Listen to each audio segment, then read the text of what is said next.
Surah ke-33 Al-Ahzab ayat 21. Laqad kana lakum fi Rasulillahi uswatun hasanah. Kata Allah, sungguh telah kami tetapkan ada pada diri Rasulullah. Ya, pada diri Rasulullah. Jadi Nabi Muhammad sallallahu alaihi wasallam ketika terlahir lalu ditetapkan sebagai rasul oleh Allah, bukan hanya membawa kepribadian sebagai seorang manusia. Ya, qul innama ana basyarum mithlukum. Quran surah ke-18 ayat 110. Ya, kata Allah, katakan saya manusia seperti kalian. Jadi ada fitrah kemanusiaan pada diri Nabi Muhammad SAW. Fitrah kemanusiaan ini yang menjadikan beliau punya karakter seperti kita manusia. Makan juga, minum juga, berpakaian juga.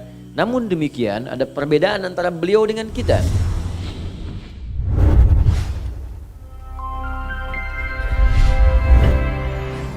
Bismillahirrahmanirrahim. Assalamualaikum warahmatullahi wabarakatuh.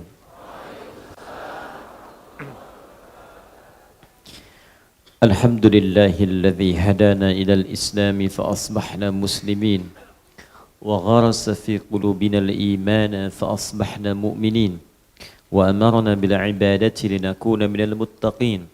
Fasubhanalladzi khalaqal insana ahsana taqwim fanahmaduhu hamdan syakirin hamdan na'imin kama 'allamana an nahmadah wa nusalli wa nusallimu ala afdalil anbiya'i wal mursalin sayyidina Muhammadin wa ala alihi wa sahbihi wa ummatihi ila yaumiddin. Amma ba'd, fa ya ibadallah, usi nafsi wa iyyakum bitaqwallahi faqad fazal muttaqun fala tamutunna illa wa antum muslimun.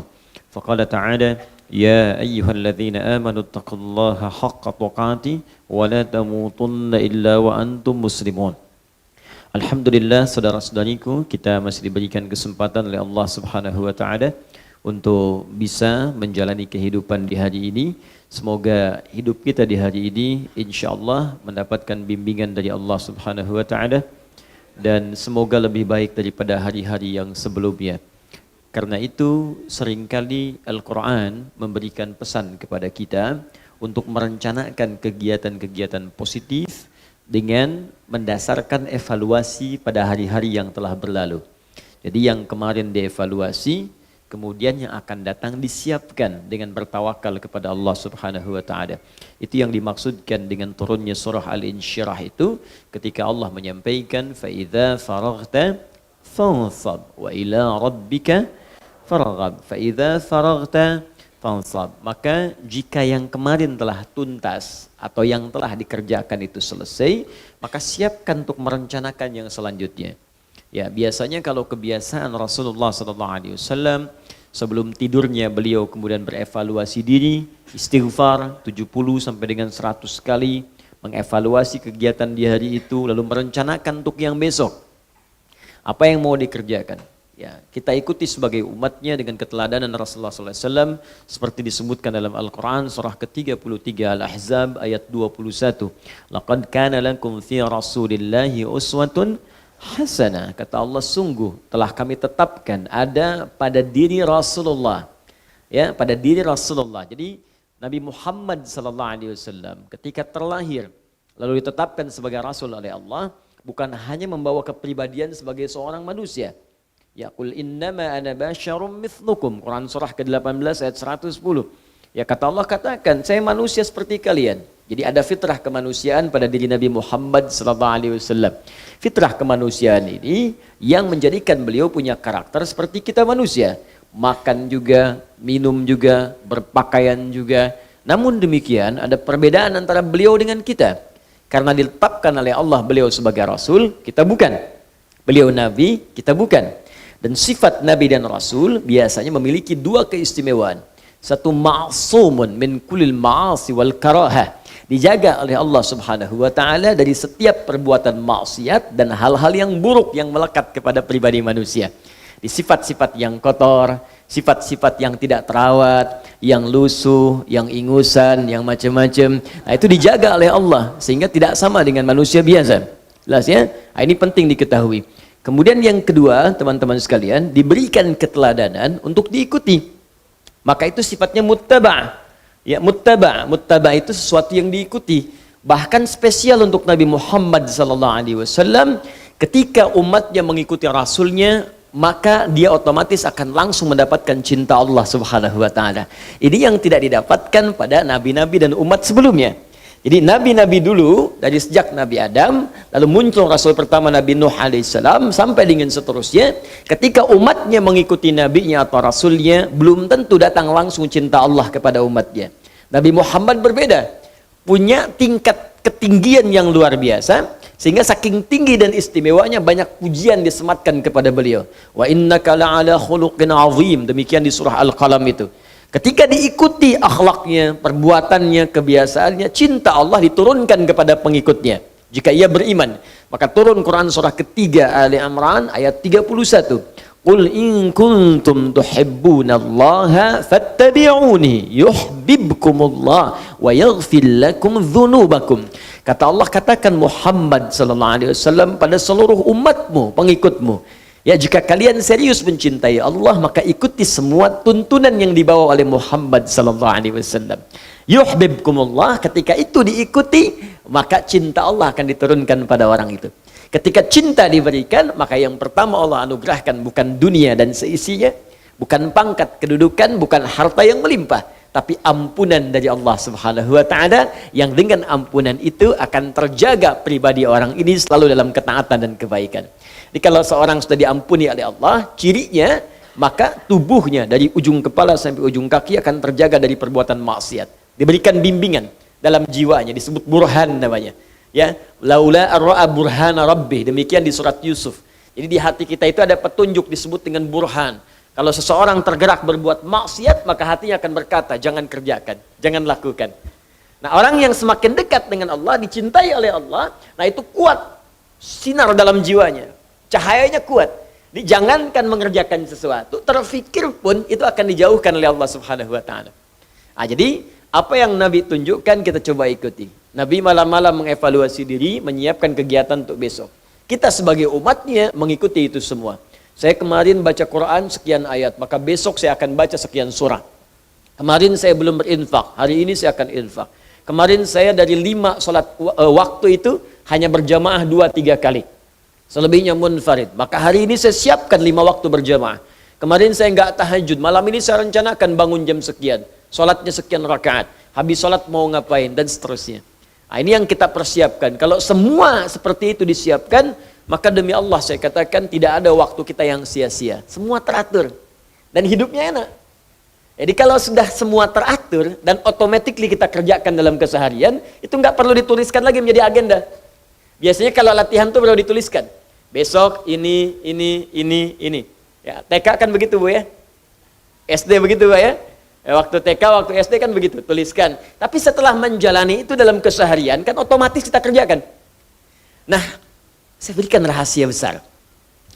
Orang beriman itu disebutkan oleh Al-Quran, dia punya daya fikir yang panjang. Ini rahasia.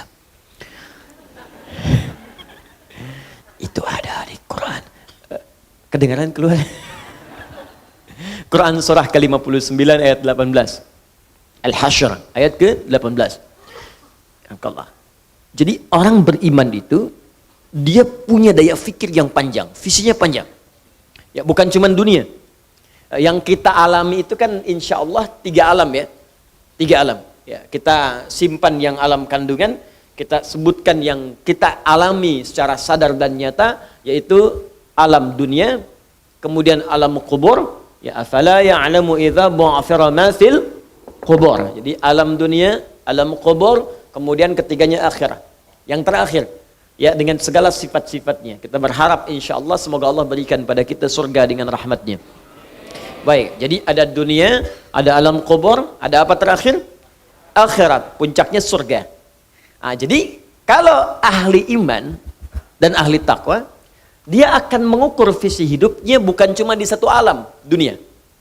Tapi sampai ke yang paling jauh, akhirat. Baik, saya coba tuliskan ya, saya khawatir sampai hari ini kita belum punya visi ke situ. Ya, bukan kita, mungkin sebagian dari Anda. Ya.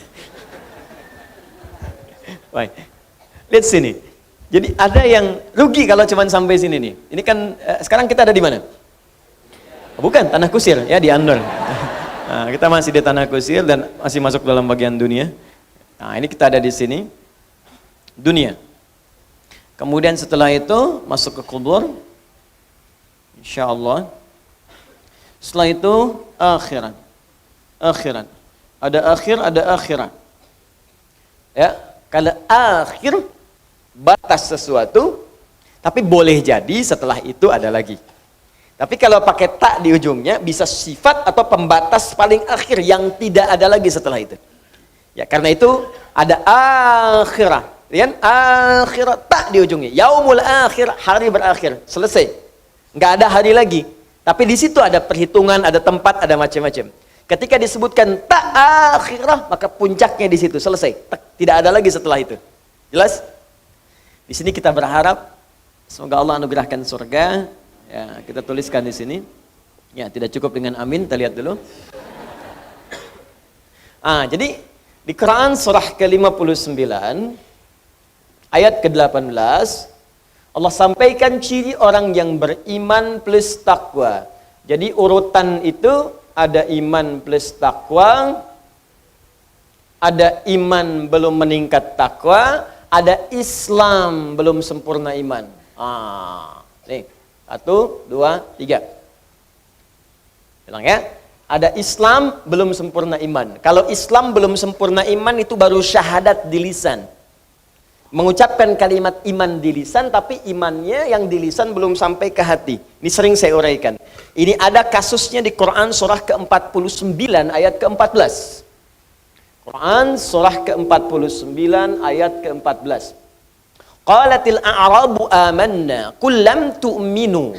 Ya, awas hati-hati. Sebagian orang-orang Arab Badui berkata, Muhammad sallallahu alaihi wasallam, kami telah beriman. Lalu Nabi terdiam, turun jawaban langsung dari Allah. Awas hati-hati. Apa kata Allah? Kul, katakan Muhammad sallallahu alaihi wasallam, lam tu'minu. Kalian belum beriman dengan serius, walakin qulu aslamna. Tapi katakan kami baru masuk Islam. Jadi syarat masuk Islam mengucapkan syahadat, kan di lisannya. Asyhadu an la ilaha illallah. Maka itu kalimat iman, cuman baru di lisan. Walamma yadkhulul imanu fi qulubikum. Sementara imannya belum masuk ke hati. Jadi dari lisan ini belum ditembuskan ke jiwa ke sini. Ya, kalau belum ditembuskan ke jiwa, maka kata Allah baru formalitas Islam. Itu yang dituliskan di KTP-nya Islam, kan? Di lisannya Islam, Muslim. Cuman karena imannya belum masuk ke dalam jiwanya, maka tubuhnya belum dibimbing oleh cahaya iman dalam hatinya. Beda. Cahaya iman kalau sudah masuk ke hati, maka akan membimbing seluruh bagian tubuh kita. Ketika akan menatap, imannya akan membimbing mata kita. Ini yang harus ditatap, ini palingkan. Ketika akan bicara, imannya membimbing lisannya. Ini yang harus dikatakan, ini yang tidak boleh disampaikan. Ketika ke tangan sampai ke ujung kaki, maka dibimbing seluruh anggota tubuh kita.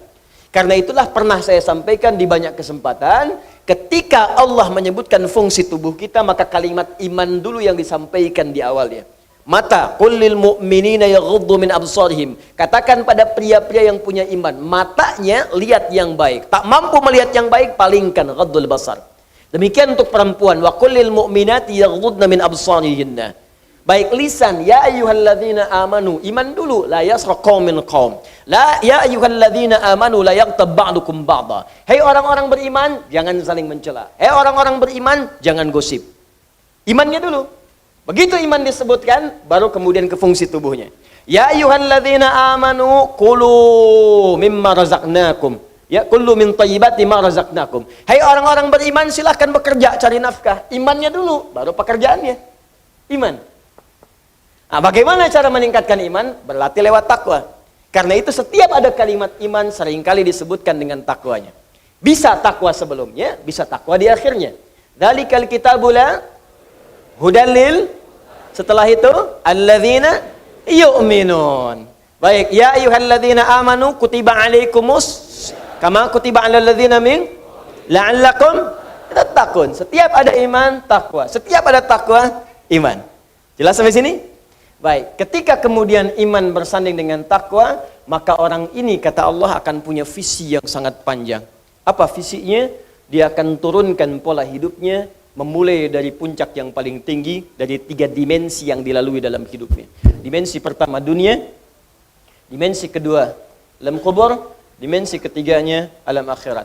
Maka orang beriman, orang muslim yang beriman dan bertakwa, dia akan memulai visi kegiatannya dari sini, diturunkan. Jadi bukan dari sini. Jadi kalau ada orang belum beriman, apalagi belum berislam, wajar kalau cuma cara berpikirnya sampai sini. Nanti anak saya TK, SD, kemudian SMP, kuliah, jadi dokter. Sampai sini aja, dokter. Dokter dunia, alam kubur diobatin. Anak saya jadi arsitek. Arsitek dunia, membangun gedung cakrawala. Di alam kubur gelap, tak mampu membangun apapun. Mau kaya, kumpulkan harta. Tapi ketika wafat kan selesai, telah meninggal dunia. Artinya semua yang dihasilkan di dunia ditinggalkan. Ditinggalkan, jadi gak ada yang dibawa. Makanya ada orang-orang yang cara berpikirnya sampai di sini saja. Awas, hati-hati, hati-hati. Tadi di awal saya katakan jangan-jangan ada sementara kita mengaku beriman tapi visi kita belum masuk dalam kategori yang disebutkan oleh Al-Quran. Karena ada yang sampai sini saja.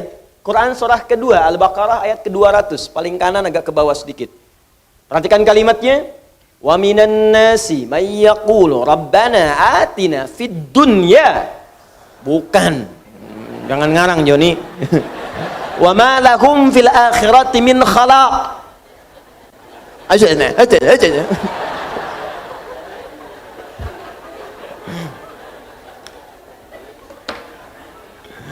Ayo menghafal.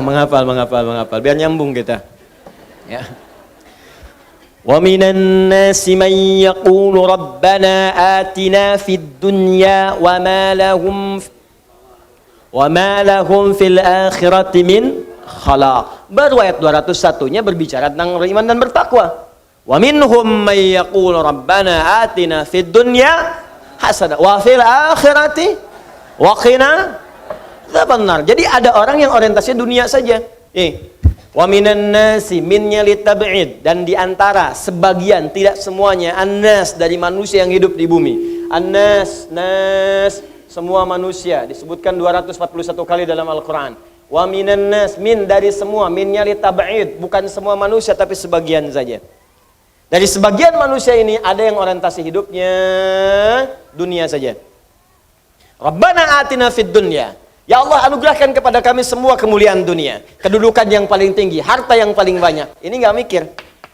Nikmatiannya dunia lah, alam kubur gimana nanti belum jelas. Ada yang begitu. Ya, akhirat belum nampak, dunia aja dulu.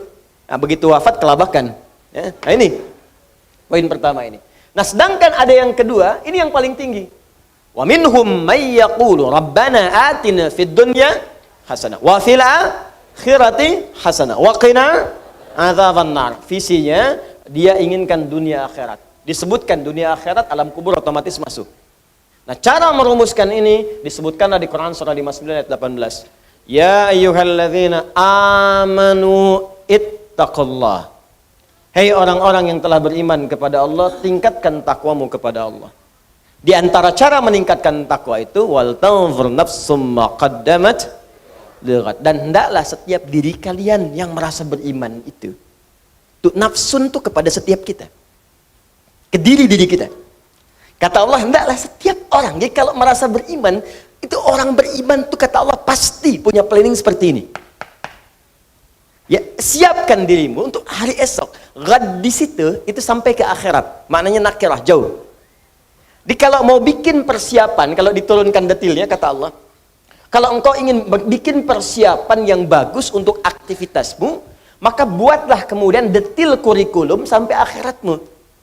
Cara menurunkannya, visinya turunkan. Anda kan ingin ke surga. Saya sering katakan surganya mau yang mana? Nomor 1 kah? Nomor 2 kah? Nomor 3 kah? Nomor 4 kah? Belum jelas VVIP kah? Atau VIP kah? Kelas bisnis kah? Atau kelas ekonomi kah? Seekonomi-ekonominya surga masih enak. Masih nyaman, nikmat, ya. Ini mana yang mau didapatkan? Yang ini bersama semua nabi. Quran surah keempat ayat 69. Yang ini di taman surga. Quran surah 51 ayat 15 sampai dengan 23. Yang ini seluas langit dan bumi. Quran surah ketiga ayat 133 sampai 134. Yang ini nggak disebutkan langsung tapi keindahannya nyata. Paling minimal pengen apapun terfikir langsung ada. Jadi yang kelas ekonomi loh, Bu. pengen terpikir langsung ada. Anda mau lewat ke sini, itu depan ada jualan somai itu. Belum sempat beli, pengen rencana doang, begitu keluar dari sini udah habis. Kepikiran, masuk mobil meninggal, gitu kan. Qadar Allah masuk surga, ke kelas yang ini. Begitu pertama kali masuk, yang kepikiran somai An-Nur, ya Allah, seling, langsung. Kok pedagangnya nggak ada, ya Allah, ping, ke situ muncul juga. Padahal pedagangnya udah di sini misalnya, pindah. Contoh. Jelas ya? Nah, turunkan dari sini. Ini amalannya apa? Amalannya apa? Amalannya apa? Amalannya apa? Ada semua. Ya, ada semua. Di ketika Anda temukan semua amalannya ini, turunkanlah menjadi kurikulum kegiatan di bumi. Ini maksudnya. Ini contoh, saya ambil dulu yang ini ya, paling tinggi. وَمَنْ يُطِعِ اللَّهَ وَالرَّسُولَ فَأُولَٰئِكَ مَعَ الَّذِينَ أَنْعَمَ اللَّهُ عَلَيْهِم مِنَ النَّبِيِّينَ وَالصِّدِّيقِينَ وَالشُّهَدَاءِ وَالصَّالِحِينَ وَحَسُنَ أُولَٰئِكَ رَفِيقًا. Siapa yang mau taat kepada Allah dan Rasulnya, kami akan satukan mereka di surga nanti dengan 4 golongan yang paling mulia. Satu, semua para nabi yang pernah bertugas di bumi. Kemudian ada orang-orang para syuhada, orang-orang jujur yang senang mengamalkan isi Al-Quran. Keempat, orang-orang soleh. Semua dikumpulkan di satu tempat di surga. Kalau kalian ingin cari visi, maka mereka model terbaik, kata Allah. Wa hasuna ulaika rafiqa. Jadikan mereka teman hidup. Bawa kurikulumnya, bawa manhajnya, terapkan di kita. Nabi nggak mungkin, karena sudah tidak ada nabi setelah Nabi Muhammad SAW. Tapi kita bisa turunkan cara hidup para syuhada, cara hidup orang-orang soleh, cara hidup para siddiqin. Keluarkan itu modelnya, buat kurikulum hidup. Apapun profesi kita. Dan gak harus jadi ustad. Bukankah Abu Bakar itu bukan ustad? Beliau seorang pengusaha, tapi punya gelar as-siddiq. Bukankah Utsman bukan ustad, tapi seorang pengusaha sampai jadi khalifah? Bukankah Amr bin As juga bukan seorang ustad, ya, tapi seorang birokrat, juga diplomat yang ulung? Ali yang ustad, Abu Hurairah yang ustad, di Anda yang pengusaha, pedagang, birokrat, diplomat, apapun itu, profesi yang kita kerjakan, turunkan rumus ini, kerjakan saat di dunia. Sampai kita berpulang kepada Allah Subhanahu wa taala, dan lihat bagaimana Allah menepati janjinya. Innallaha la yukhliful mi'ad. Sungguh Allah tidak akan pernah mengingkari janji. Jelas sampai sini? Nah, pertanyaannya, hari ini teman-teman sudah mengeluarkan yang mana dari semua ini? Ayo perjelas. Jangan-jangan dunia dikejar-kejar, tapi akhirat belum disiapkan. Terus kalau hari ini wafat mau apa? Coba deh, coba. Setiap hari saya ingatkan, harus berpikir dalam sehari, mungkin kita wafat di hari itu. Itu akan memberikan motivasi kuat bagi kita untuk membenahi diri. Jadi kalau pikiran kita tuh selalu hidup terus, hidup terus, hidup terus. Untuk dunia itu bagus, tapi untuk akhirat gak akan ingat. Kalau Anda sedang bekerja urusan dunia, silahkan bayangkan untuk semangat hidup. Tapi ketika Anda ada jeda, pikirkan akhirat Anda kalau diwafatkan oleh Allah Subhanahu wa taala. Bakal apa yang mau dibawa? Karena itu, tidak ada di antara bakal terbaik untuk menyiapkan kita pulang, kecuali yang paling tinggi di antara itu adalah mendekat kepada tuntunan Al-Quran. Tuntunan Al-Quran. Dan semua tuntunan Al-Quran ini, jika benar kita pelajari, kita ikuti, maka ada janji yang disampaikan oleh Nabi SAW, diteruskan oleh riwayatnya Al-Imam Al-Bukhari di kitabnya Al-Jami' As-Sahih Al-Musnad Al-Mukhtasar min Umur Rasulullah sallallahu alaihi wasallam wa sunanihi wa ayyamihi, nomor hadis 4719. Al-Bukhari menerima dari Hajjaj bin Minhal, Hajjaj bin Minhal menerima dari Syu'bah, Syu'bah menerima dari Al-Qamah bin Marthad, Al-Qamah bin Marthad menerima dari Sa'ad bin Ubaidah, Sa'ad bin Ubaidah menerima dari Abu Abdurrahman As-Sulami, Abu Abdurrahman As-Sulami menerima dari Uthman bin Affan radhiyallahu taala anhu, dan Ali bin Abi Thalib karamahullahu wajhah anin Nabi sallallahu alaihi wasallam qaal khairukum man ta'allamal Qur'ana wa 'allamah. Kata Nabi, jika ada orang baik, maka yang terbaik di antara yang baik itu adalah orang yang mau belajar Al-Qur'an dan mengamalkan isinya. Dan semoga kita yang tengah belajar ini dimasukkan oleh Allah Subhanahu wa taala kepada hadis yang telah Nabi tegaskan. Untuk itu mari kita mulai kajian kita dengan kembali membahas surah An-Nur pada ayat yang pertama dan ayat yang kedua insyaallah. Bismillahirrahmanirrahim. Yang tadi mukaddimah ya, ini yang mau kita bahas. Hari ini saya bawakan satu contoh kitab. Nanti kalau sudah masuk ke hukum, saya akan coba bahas dari beberapa kitab. Ini satu yang saya bawa hari ini, Rawa'iul Bayan fi Tafsiri Ayatil Ahkam, karangan Syekh Ali As-Sabuni. Ya, jadi nanti ini satu saya coba bahas, nanti kita bahas juga nanti kitab-kitab yang lain termasuk di tafsirnya, ya, misalnya Syekh Al-Qurtubi dan Syekh yang lainnya, termasuk beberapa bagian tafsir-tafsir. Hari ini kita tajamkan dulu untuk bagian ayat pertama dengan kedua, sekarang kita ambil bagian akhir penutup di ayat pertama dan mengantar pada ayat yang kedua. Bismillahirrahmanirrahim. Kita baca dulu sama-sama supaya mendapatkan pahalanya. A'udzu billahi minasy syaithanir rajim.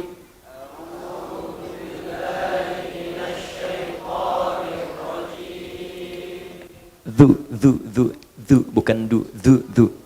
A'udzu billahi minasy syaithanir rajim.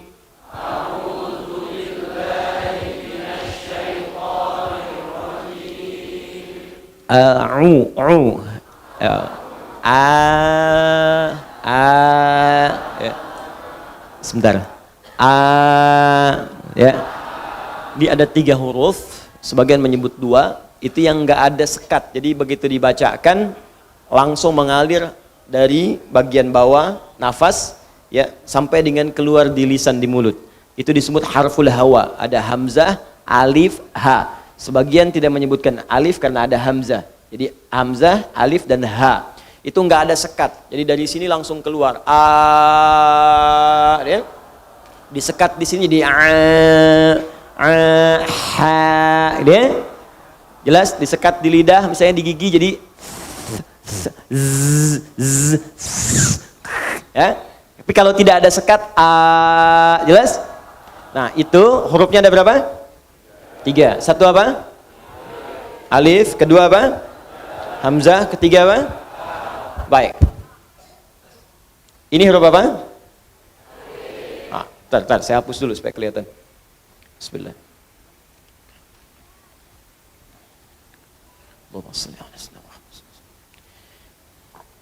Baik. Ini huruf apa? Bukan. Ini hamzah namanya.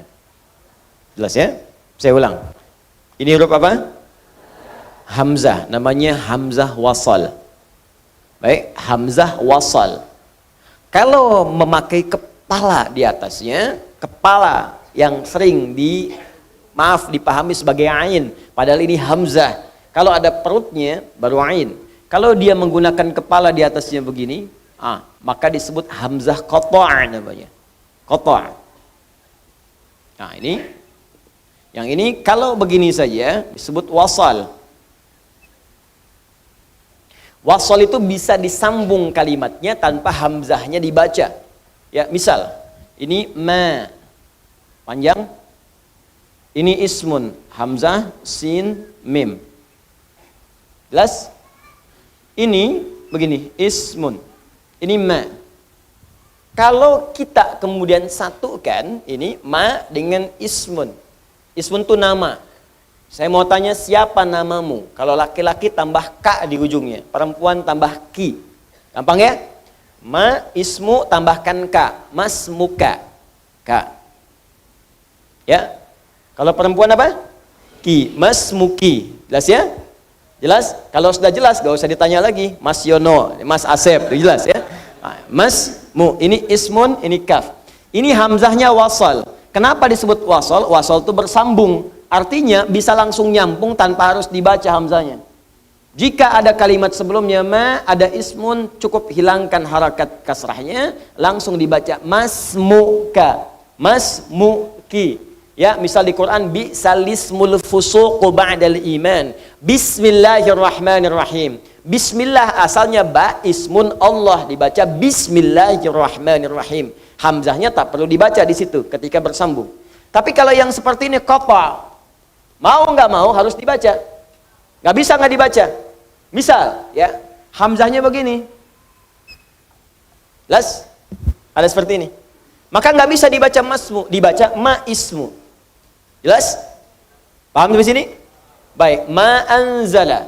Ya, baik, ma unzila. Jadi nggak bisa dibaca maunzila. Ya, manzala tidak, unzila, anzala, hamzahnya bunyi. Paham? Kalau alif dia letaknya di pertengahan kalimat atau di akhir kalimat yang berfungsi memanjangkan huruf sebelumnya. Contoh, di tengah-tengah kalimat, ini fa, ini ta, ini ha. Fataha. Lalu ditambah alif setelah fa, jadi begini. Baca fatah. Ya, fatah. Ya, ketika ditambahkan alif kemudian di pertengahannya, maka huruf sebelumnya dibaca panjang 2 harakat. Fa, di alif itu huruf yang terletak di pertengahan atau akhir kalimat untuk memanjangkan huruf sebelumnya. Atau di akhir misalnya. Misal. Ra, mim, alif gini. Baca. Rama. Jangan takut salah. Pokoknya kalau ada alif di ujungnya, pasti harokatnya a panjang. A, Roma. Nih, bo, kemudian ha ada alifnya. Baca. Doha, jangan takut salah. Baca kalau enggak a awalnya, kalau enggak a, i atau u, selesai. Hidup ayu, baca harokat pertama dengan 3 kemungkinan. Kalau enggak hamzah a, kasrah i atau u, enggak ada yang lain. Jelas? Baik. Lihat sini, doha. Kadang-kadang ini alifnya tidak harus tegak lurus, ya, tapi kadang-kadang bisa agak bengkok dia. Ya, dalam bahasa Jepang bingkeng dia. Ini. Gini. Gini, baca. Duha, wad duha, wal laili idza. Ini alif. Yang ini alif. Ya, jelas di sini? Baik, ya, jadi ada dia bisa di akhir, ada dia bisa di awal. Nanti kita akan dapatkan kalimat itu ketika masuk kepada ayat yang kedua nanti. Jelas sampai sini? Baik, ini hamzah, ini alif, kemudian ada ha, 3 ha seperti ini, harful hawa. Ha. Antara hamzah alif dengan ha nggak ada sekat. Begitu disekat misalnya, salah satunya sekat di sini. Ya, dari hamzah a menjadi a, ditekan di sini a. Ya. Hati-hati. Ini ada ain. Kalau ini ditutup begini, cuman kepalanya saja, maka bukan ain, ingat tuh hamzah. Awas, karena ada sebagian yang membaca hamzah dibaca ain. Ya. Amana billah, amana, bukan amana. Ya, tapi yang ini ain, yang ini a. Jelas? A'udzu disatukan hamzah dengan ain. A'u. Sekat di sini a. Gak usah malu. Pokoknya ucapkan aja. Ya, namanya belajar, kalau salah tuh wajar. Kalau sudah merasa benar, untuk apa belajar? Jelas? Ya, jadi kalau Anda sedang belajar menemukan guru yang ketat, berbahagia, syukur pada Allah. Syukur karena itu Allah berkehendak belajar kita benar, dan jangan marah pada guru seperti itu. Ya, ibu silahkan dibaca, guru private diundang ke rumah. A'udzu bu zu.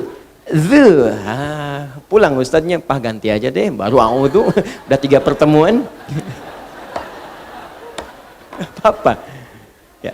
A'udzu billahi minasy syaithanir rajim.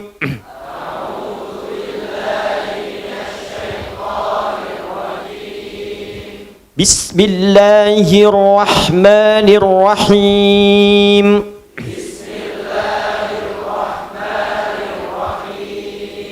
Suratun anzalnaha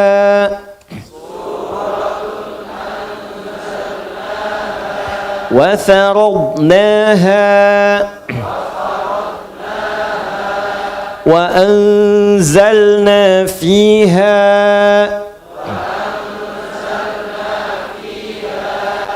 ayatin bayyinatin la'allakum tadhakkarun.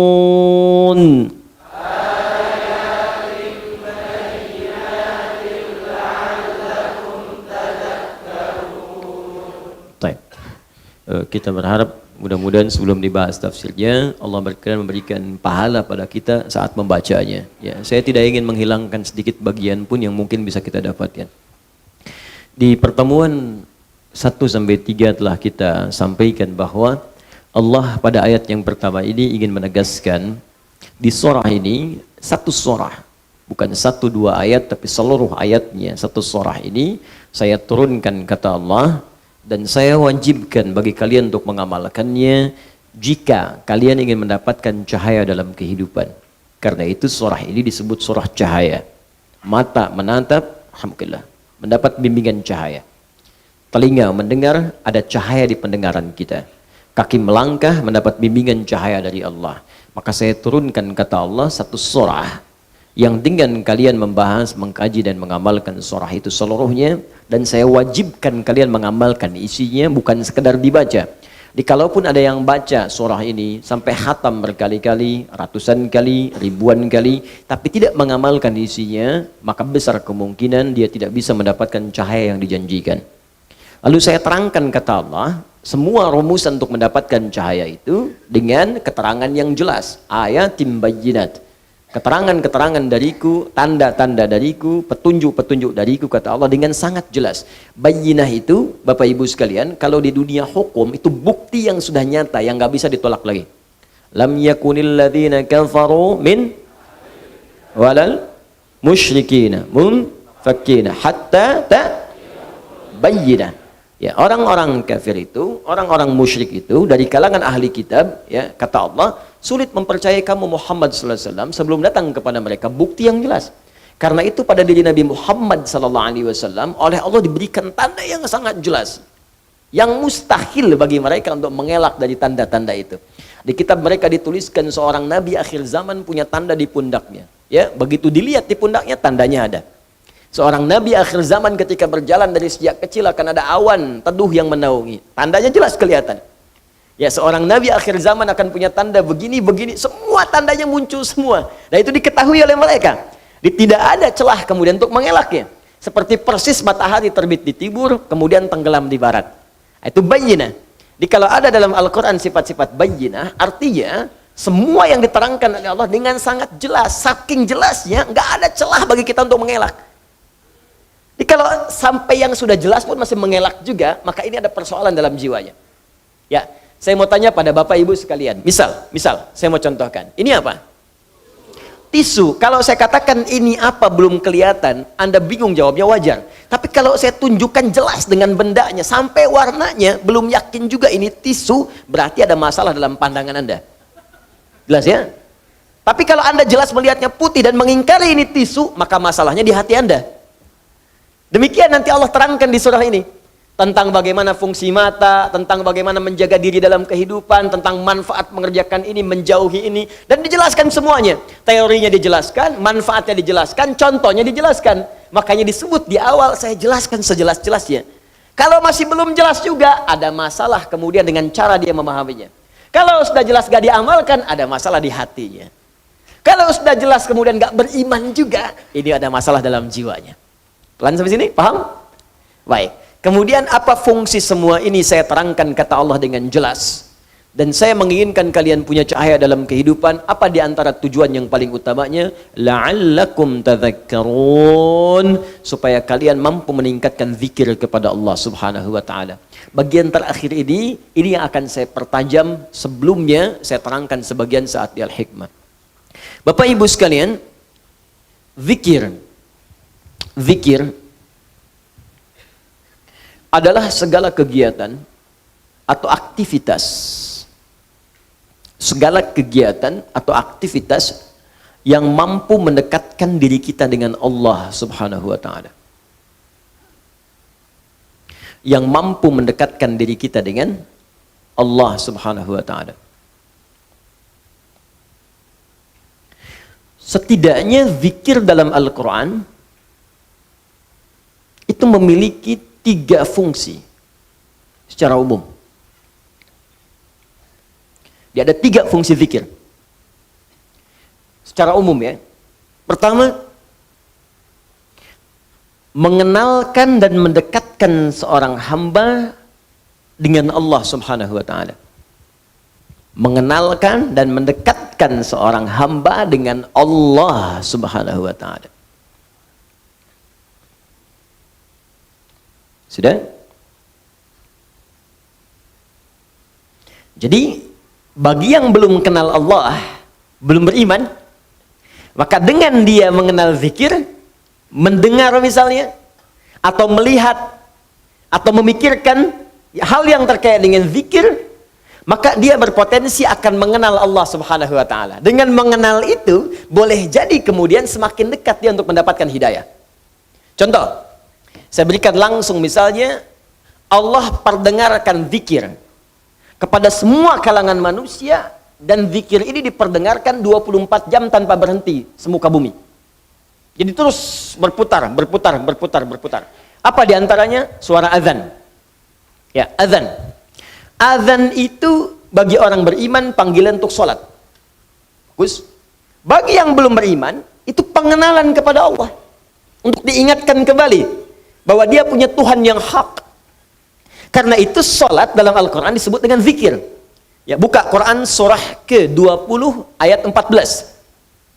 Ketika Allah menegaskan kemudian kepada Nabi Musa alaihissalam, kata Allah, innani anallah, la ilaha illa ana, fa'budni, wa aqimis salata li dzikri.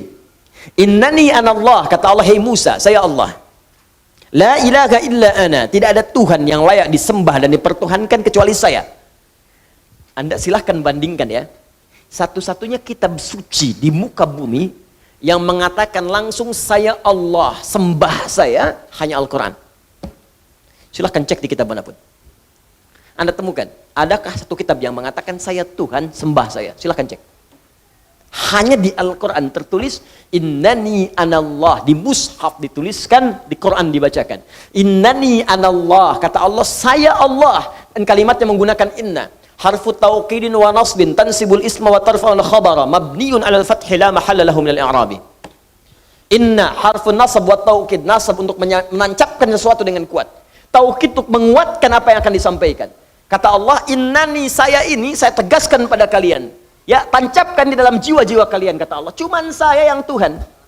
Innani anallah, saya Allah.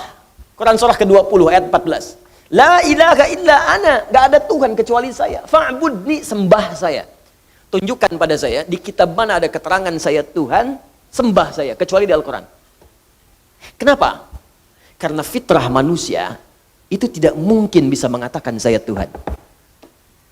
Jadi kalau ada kitab, kemudian isinya tidak ada mengatakan saya Tuhan, ini menunjukkan kitab itu bukan berfirman dan bersumber dari Allah Subhanahu wa Ta'ala. Karena hanya Allah yang mampu mengatakan saya Tuhan. Makanya satu-satu manusia yang pernah mengaku Tuhan, kemudian menyadari dan fitrahnya menolak. Kan satu-satunya Fir'aun tuh. Direkamkan dalam Al-Quran, ana rabbukumul a'la, saya Tuhan kalian yang paling gede. Ya, lalu ketika dia akan tenggelam, bukan ralat-ralat, ya Allah. Ya, al-ana hasasul haq. Di surat Yusuf muncul nih, muncul kebenaran. Ya, ketika kemudian perempuan menggoda, muncul kebenaran. Sama juga Fir'aun ketika mau tenggelam, sekarang nyadar kamu bukan Tuhan. Tuh. Di fitrah manusia itu nggak bisa mengaku Tuhan. Kalau mengaku yang setara-setara itu, setara itu ada nilai kemanusiaannya, mungkin nabi, ada banyak. Ngaku nabi ada, karena sebagian sifat kenabian itu, sifat-sifat manusia, sifat kemanusiaan, fitrah. Makanya manusia ada di antara mereka mengaku nabi, ada. Ya, kan banyak tuh. Sekarang pun ada nabi baru lagi tuh. Allahu Akbar, tiap bulan tuh. Tiap bulan ada aja yang baru-baru. Ya. Anda bayangkan, tapi mengaku Tuhan, nggak ada. Karena itu cuma di Al-Quran langsung yang menyebutkan. Ini menunjukkan Quran benar firman Allah. Kata Allah, saya Tuhan, nggak ada Tuhan selain saya, sembah saya. Bagaimana menyembahmu ya Allah? Fa'budni wa aqimis salat, tunaikan salat li dzikri, supaya engkau bisa kenal denganku, zikir. Supaya engkau bisa dekat denganku. Karena itu panggilan untuk salat, panggilan yang mengenalkan Allah. Silahkan cek 5 kali dalam sehari, dibagi dalam setiap waktu. Kalimat panggilan salat dibuka dengan kalimat apa? Allahu Akbar, Allahu Akbar. Allah. Di bagi yang belum pernah dengar Allah selama hidupnya, walaupun dia belum beriman, diperdengarkan. Allah, Allah, Allah. Setidaknya akan bertanya. Anak kecil yang hidup di lingkungan orang-orang yang belum beriman akan bertanya, Allah, apa itu Allah? Siapa itu Allah? Pagi baru bangun tidur diperdengarkan. Ya, bahkan yang belum bangun bisa diperdengarkan. Allahu Akbar, Allahu Akbar. Siang kedengaran lagi. Sore kedengaran lagi. Maghrib kedengaran. Mau tidur diperdengarkan lagi. Dari bangun tidur sampai tidur lagi diperdengarkan. Dan saya sering katakan, cuman lafaz azan yang dikumandangkan di bumi yang tidak pernah berhenti. Karena itu jadwal sholat ketika disusun itu Anda terlihat ada perbedaan kan? Tanah Kusir dengan Pondok Indah beda mungkin sekian menit. Ini sekian menit, ini sekian menit, sekian menit. Mesir selesai azan, Libya azan. Libya selesai, Tunisia azan. Tunisia selesai, Maroko azan. Maroko selesai, Aljazair azan. Nyebrang langsung dari Italia ke Spanyol ke Prancis terus. Di Indonesia pun begitu. Dari Sabang sampai Merauke 24 jam nggak pernah berhenti lafaz azan. Jadi zikir, manfaat yang pertama bisa mengenalkan seseorang yang belum kenal Allah dengan Allah. Karena itu tidak sedikit orang mendengar azan masuk Islam. Diperdengarkan. Anda bayangkan. Ada orang dengan mata melihat tayangan. Ya, makanya bikin Bapak Ibu status-status yang baik. Di Facebook, tayangkan aja hadis, ayat, isi dengan dakwah. Boleh jadi apa yang kita tampilkan mungkin dilihat orang dan kalau bukan dia mendekat kepada Allah atau dia kemudian menjadi beriman kepada Allah. Yang sudah beriman semakin kuat imannya. Yang belum beriman begitu melihat status Anda, mari berbuat baik dalam kehidupan. Al-Quran surat sekian, ayat sekian. Mari kita berbuat jujur hadis Nabi SAW. Teman Anda mungkin bukan semuanya Muslim. Begitu melihat ajaran Islam yang sesungguhnya, dia melihat, dia mengamati, tiba-tiba besoknya dia beli mushaf, dilihat, dikaji, dan memutuskan mengucapkan asyhadu an la ilaha illallah wa asyhadu anna Muhammad Rasulullah. Karena status yang Anda tulis di media sosial itu. Maka ketika dia beramal selama hidupnya, Anda mendapatkan bagian dari semua pahala yang dia dapatkan. Cuman satu yang Anda tuliskan. Ini bikin status, Tanah Kusir macet ya. Apa yang didapatkan? Nggak ada yang dapat gitu kan. Ini zikir. Jadi bagi yang belum kenal, kenalkan. Bagi yang sudah kenal, maka zikir ini akan mampu mendekatkan pelakunya semakin dekat dengan Allah Subhanahu wa taala. Karena itu orang yang rajin sholat, semakin banyak sholat, semakin dekat dengan Allah. Nggak percaya silahkan Bu, Pak. Kalau yang masih sholatnya fardu saja, apalagi yang kerjanya, maaf ya, menyendiri, belum senang jamaah, itu perasaannya masih biasa. Beda dengan ketika Anda mulai memburu masjid untuk jamaah. Di rumah pun pengen jamaah. Beda ketika Anda mulai memburu salat sunnah, malam tahajud, siangnya duha dikerjakan, rawatib tak tinggal. Demi Allah saya katakan, demi Allah, wallahi, Anda akan mendapatkan kenikmatan iman dalam jiwa. Yang ketika tertinggal sunnah, Anda bisa gelisah. Itu tanda Anda sudah mulai semakin dekat dengan Allah Subhanahu wa taala. Contoh lain, Al-Quran disebut zikir. Quran surah ke-15 ayat 9. Inna nahnu nazzalna dzikra wa inna lahu lahafizun. Sungguh kami telah turunkan Al-Quran sebagai zikir. Anda kalau sedang baca Al-Quran, zikir, sedang zikir. Semakin meningkat levelnya, saya udah nggak mulai mau baca lagi, saya pengennya langsung menghafal. Baca, menghafal. Maka meningkat langsung. Tingkatnya dari yang cuma 1 naik langsung 4. Disebutkan di Quran surah 54 ayat 17, 22, 32, 40. 4 kali disebutkan dengan kalimat yang sama. Walaqad yassarnal Qur'ana lidzikri. Sungguh kami telah mudahkan Al-Quran untuk dihafalkan. Menghafal Quran disebut dengan zikir. Karena itu orang yang baru baca dengan yang telah menghafal, kedekatan dengan Allahnya beda. Nggak percaya silahkan cek. Anda yang baru baca, besoknya baca lagi, meningkat, baca lagi. Semakin banyak baca, semakin dekat dengan Allah. Yang menghafal lebih daripada itu. Tambah lagi, ngulang lagi, murajaah lagi, bangun tahajud, ulangi lagi. Semakin terasa perbedaannya. Doa, bagian dari zikir. Quran surah ke-7 ayat 205. Wadhkur rabbaka fi nafsika tadarruan wa khifatan wa dunal jahri minal qaul. Makanya ketika Anda sedang berdoa, bukankah semakin merasa dekat dengan Allah? Ya kan? Ada perasaan berbeda dalam hati kita kan? Nah, jadi yang pertama, fungsi zikir itu mampu mendekatkan diri kita dengan Allah Subhanahu wa taala. Kalau sudah dekat orang ini, maka akan terjadi 2 hal dalam hidupnya. Fokus. Hal pertama, mudah mengerjakan perintah Allah, dan yang kedua, mudah meninggalkan larangan Allah Subhanahu wa taala. 1, mudah mengerjakan perintah Allah Subhanahu wa taala. Dan yang kedua, mudah meninggalkan larangan Allah Subhanahu wa taala. Udah, sami'na wa ata'na saja. Kata Allah, salat, siap ya Allah. Puasa, siap ya Allah. Infak, siap ya Allah. Zakat, aku usaha supaya zakat ya Allah. Dia bekerja itu dapat kekayaan bukan supaya pengen kaya, supaya pengen zakat, Bu. Coba lihat, Pak.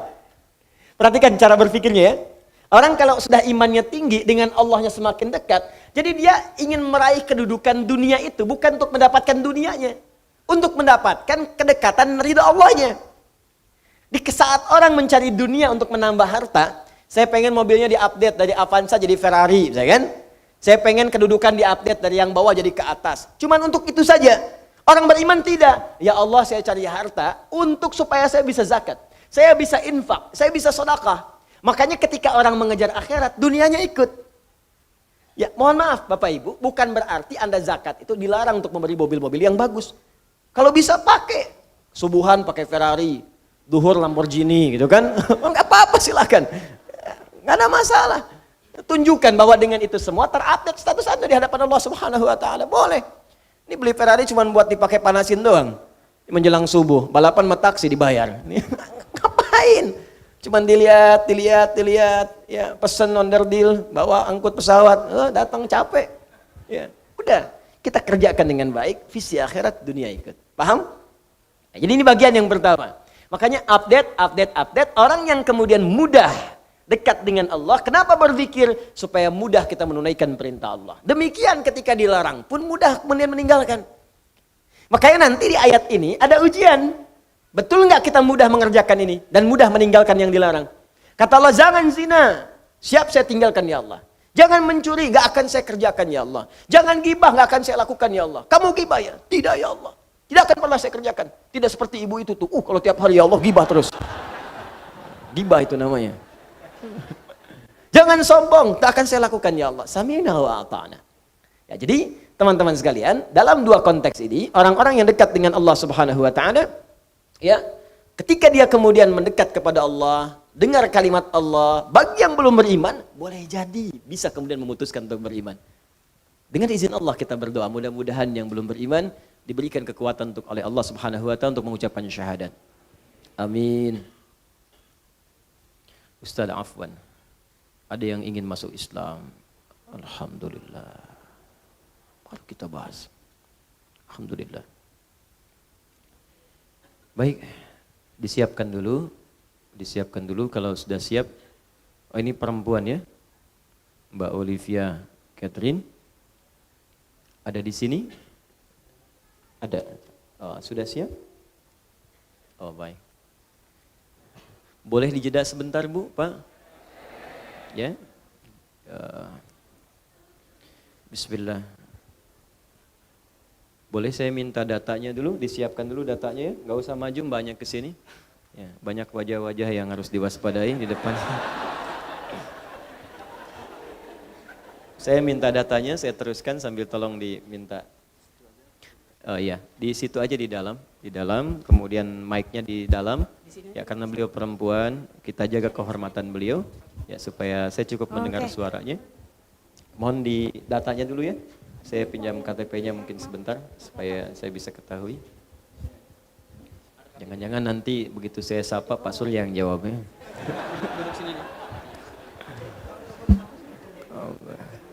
Astagfirullah. Saya teruskan ya sambil kita menunggu. Alhamdulillah. Wala haula wala quwwata illa billah.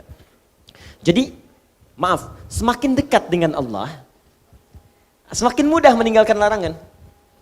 Jadi kalau pengertian terbaliknya begini, kalau Anda susah meninggalkan larangan Allah, berarti Anda belum dekat dengan Allah. Itu Pak. Bu, kata Allah jangan gosip, masih gosip, Anda belum dekat dengan Allah. Jangan berselisih, masih berselisih, Anda belum dekat dengan Allah. Jangan mencuri, masih mencuri. Jangan korupsi, masih korupsi. Jangan mencela, masih mencela. Jangan ribut, masih ribut. Berarti belum dekat dengan Allah. Sebab kalau sudah dekat dengan Allah itu mudah mengerjakan perintah, gampang meninggalkan larangan. Itu prinsipnya. Karena itu kata Allah, saya turunkan di satu surat. Satu ayat belum cukup, 2 ayat. 2 ayat belum cukup, 3 ayat. 3 ayat belum cukup, 4 ayat. Nih sekarang kalau 4 ayat belum cukup, saya turunkan satu surat. Suratun anzalnaha. Sesurat saya turunkan. Ujungnya la'allakum tadhakkarun. Dengan satu surat ini kamu belajar supaya dekat dengan Allah. Jadi kalau saya sudah turunkan satu surat belum dekat juga, kata Allah, perlu saya turunkan berapa surat lagi? Ya. Ini bagian pertama. Jadi kita evaluasi dulu sebelum kita lanjutkan. Bagian pertama tentang zikir dengan segala detail dan pengertiannya. Apakah sampai dengan pagi ini? Baik, perintah dan larangan itu sudah mudah kita kerjakan untuk perintah dan mudah kita tinggalkan untuk larangan. Kalau belum, berarti ada bagian zikir tertentu yang belum kita sempurnakan pelajarannya. 2. Zikir bermanfaat bisa melahirkan ketenangan yang dalam pada jiwa. Membuat hati lebih tenang. Dalilnya ada di Quran surah ke-13, Ar-Ra'd ayat ke-28. Di pertengahannya. Ala bi dzikrillahi tatma'innul qulub. Ala harful ihbari wat taukidi. Harful ikhbari wat taukidi.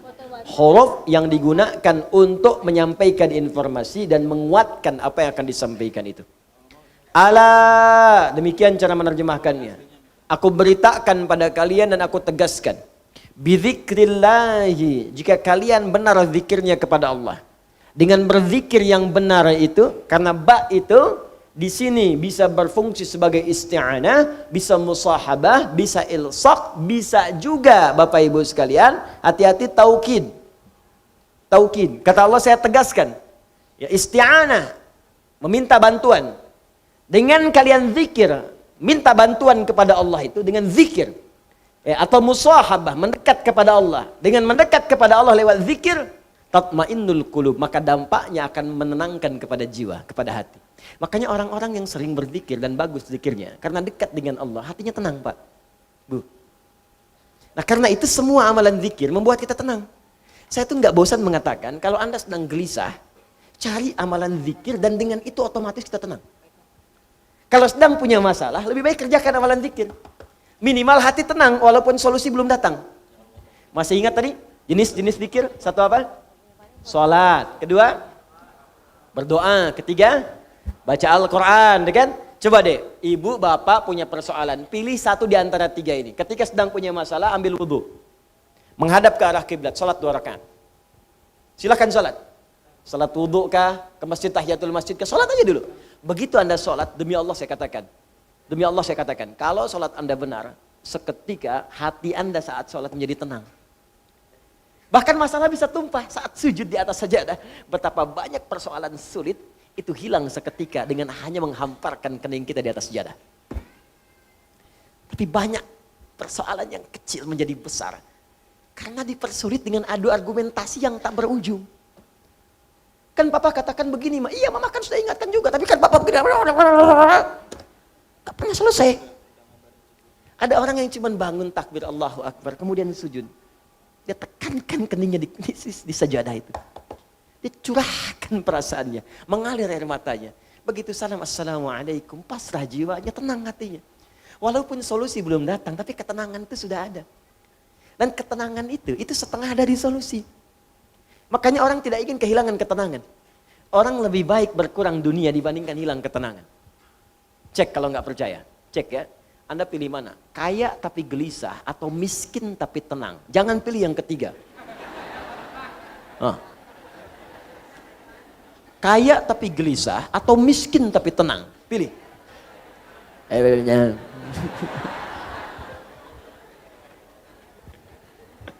Paham ya? Itu. Ditenang itu penting. Dan tenang itu setengah dari solusi. Ibu yang tenang, mudah memberikan kemudian arahan kepada anak-anak. Suami yang tenang, mudah kemudian membimbing keluarga. Pemimpin yang tenang di perusahaannya, mudah mengatur kemudian arus perusahaannya, pekerjaan dan sebagainya. Guru yang tenang, mudah memunculkan inovasi dan ide-ide yang baik kemudian. Tenang. Itu penting. Jelas? Nah orang yang sering zikir itu tenang. Baca Quran. Makanya kalau sedang ada kegelisahan, kita cari ketenangan. Ketenangan terbaik itu zikir. Makanya orang yang tenang itu cenderung sehat Bu, Pak. Gak banyak penyakit. Artinya kalau selama ini Anda sering gelisah, zikirnya belum maksimal. Ya, uang belanja belum muncul juga, udah akhir bulan, gelisah gitu. Mana zikirnya? Ya, baru macet sedikit udah gelisah. Ya, baru gelap dikit mendung udah gelisah. Ya Allah panas sekali kapan hujannya, kasih hujan ya Allah, kok hujannya gede banget. Maunya apa? Tiga, ini yang paling hebat. Yang jarang banyak orang ketahui. Tiga, berzikir kepada Allah bisa meningkatkan kecerdasan dan menambah pengetahuan. Bisa meningkatkan kecerdasan dan menambah pengetahuan. Bahkan dalam konteks ini, Allah langsung memberikan gambaran ahli zikir itu bersamaan dengan ahli fikir. Jadi mustahil ada orang berzikir yang dia tumpul cara berfikirnya, mustahil. Kata Allah, ahli zikir itu pasti pikirannya tajam, inovasinya tinggi, kuat dia. Karena itu di Quran surah ketiga Ali Imran ayat 190 sampai 191 disandingkan bagaimana kekuatan ahli zikir yang meningkat kecerdasannya itu berlipat-lipat. Inna fi khalqis samawati wal ardi wa ikhtilafil laili wan nahari la ayatil liulil albab. Siapa ulul albab di situ? Alladzina yadhkurunallaha qiyaman wa qu'udan wa 'ala junubihim. Belum berhenti, setelah itu wa yatafakkaruna. Kemudian fi khalqis samawati wal Rabbana ma khalaqta hadza batila. Perhatikan, pertama disebut ulul albab, yang kedua disebut sering berpikir, berinovasi, merenungkan, kontemplasi. Siapa itu ulul albab? Bapak Ibu tahu kelapa enggak? Kelapa. Jangan katakan wallahu alam, kelapa. Kelapa. Tahu buahnya? Buah kelapa. Baik. Buah kelapa itu kan ada kulit yang kasar yang luar kan? Baik ya? Baik. Kemudian kalau dibuka serabutnya, serabut dibuka, ada apa dalamnya? Baik. Batoknya masih keras kan? Baik. Kalau batoknya dibuka lagi ada apanya? Dagingnya kan, buahnya itu sama kulitnya tadi Bu ya. Nah, jadi kalau ibu ada buahnya berarti keluar lagi dari awal ya. Ada dagingnya ya kan. Begitu dibuka udah batok, kok kulit lagi. Maaf ya, maaf. Saya agak detil kalau ke situ. Dibuka ada apa ya tadi? Dagingnya. Begitu dagingnya kemudian mau dimakan, di dalam daging itu ada apa lagi? Air. Nah, di dalam air itu ada apa lagi? Panas. Bukan, ada bagian yang lembut, yang putih itu. Tahu? Nah, itu yang disebut lub dalam bahasa Arab. Lubbun. Jamaknya albab. Lub itu yang paling dalam dari sesuatu. Lub. Jadi kalau kita belajar itu, ada orang yang masih menangkap kulitnya luarnya. Ustadz dan nerangin sampai 2 jam. Ini kemana sih arahnya nih? Masih di kulit. Masih serabut tuh, masih serabut. Iya kan? Oh, zikir. Batok. Iya kan? Oh, dekat dengan Allah, daging. Allahu Akbar, sami'na wa ata'na. Itu ulul albab. Lu bagian dalamnya. Bahkan ada orang yang baru disebutkan satu huruf, satu kalimat, dia sudah paham. Oh, ini arahnya akan ke sini. Ada orang-orang anak-anak yang belajar, baru disebutkan judulnya ini sudah terbayang di kepalanya. Pembahasannya 1, 2, 3, 4, 5, 6. Ulul albab. Ya, ketika seseorang baru berpikir untuk tafsir, ada orang diberikan oleh Allah keistimewaan untuk ta'wil. Ketika seseorang baru berpikir, perjalanan akan ditempuh dari Bandung, kemudian ke Jakarta dalam waktu 3 jam. Ulul albab, bagaimana kosornya? Sudah tersusun oleh dia. Bahkan ada yang sudah memetakan kilometer sekian, kosor, jamak kosor, sekian, macet sekian, ulul albab. Ada orang terpikir untuk masuk kampus saja. Saya akan masuk kampus A misalnya. Atau ada yang mengatakan saya, kuliah kemana nanti? Nanti aja deh. Itu belum sampai batok. Baru naik tuh. Ya, baru naik. Pohonnya aja belum. Kalau sudah dia berpikir sampai dari atas dulu, saya ingin jadi ini. Kuliahnya ke sini, ininya ini. Sampai kampus pun dia ikuti. Saya pengen kuliahnya di kampus ini, kurikulumnya dia ambil, dosennya dia lihat, tuh semua. Ulul albab. Ulul albab. Nah, orang yang ulul albab ini kebiasaannya Allahu Akbar. Dia merumuskan sesuatu dengan teliti, terfikir. Ini kalau dia jadi pengusaha, runtut usahanya. Ini modalnya, ini sekian, keuntungan sekian, tantangan sekian, ini sekian, visinya begini, ini. Gup, mulai, jalan. Dia jadi pemimpin, dia rumuskan. berapa yang saya pimpin, objeknya mana, berapa kalangan, ini karakternya apa, ini bagian apa, ini bagian apa, ini yang harus dirumuskan. Ada. Ini yang harus saya lakukan. Jadi guru, apa yang mau saya terangkan? Targetnya apa nih? Murid bisa ini, bisa sholat. Oh, fikih sholat yang diajarkan. Apa yang target yang harus disampaikan? Bikin kurikulumnya, begini, begini, begini. Dalilnya begini, caranya begini, bacaannya begini, hikmahnya begini. Turunkan, ulul albab. Jadi kalau karakteristik ulul albab ini hadir dalam jiwa kita, maka hidup kita akan jadi terarah dan semua apa yang kita kerjakan pasti sukses. Karena itu, perhatikan baik-baik. Ibu, Bapak masih ingat jenis zikir pertama yang saya sebutkan tadi apa? Salat. Salat menjadi amalan pertama yang Allah perintahkan kepada Nabi Muhammad SAW untuk dikerjakan oleh para umatnya dari kalangan sahabat sebelum hijrah ke Madinah. Allah tidak mengajarkan puasa dulu, bukan haji dulu, bukan umrah dulu, bukan zakat dulu, tapi salat dulu. Begitu salat diajarkan dengan baik, semua para sahabat seluruhnya dengan profesi apapun yang mereka jalani semua sukses tanpa kecuali. Tunjukkan pada saya sahabat mana yang tidak sukses dalam hidupnya. Semua sukses. Walaupun kadar kesuksesan itu bagi setiap orang relatif. Bagi si A, saya pengen jadi guru, udah sukses. Bagi si B, manajer sukses. Bagi si C, direktur sukses. Walaupun itu bisa relatif, tapi semua menjangkau. 12.000 sahabat Nabi, 38 jadi panglima. Kekuatan satu panglimanya bisa menaklukkan Persia dan Romawi. Satu diplomatnya bisa menaklukkan Afrika. Amr bin As, cuman ekspedisi. Dari mulai Mesir, Libya, Tunisia, Maroko, Aljazair, sampai ke Syam. Sekarang 4 negara. Jordania, Libanon, Palestina, Syria.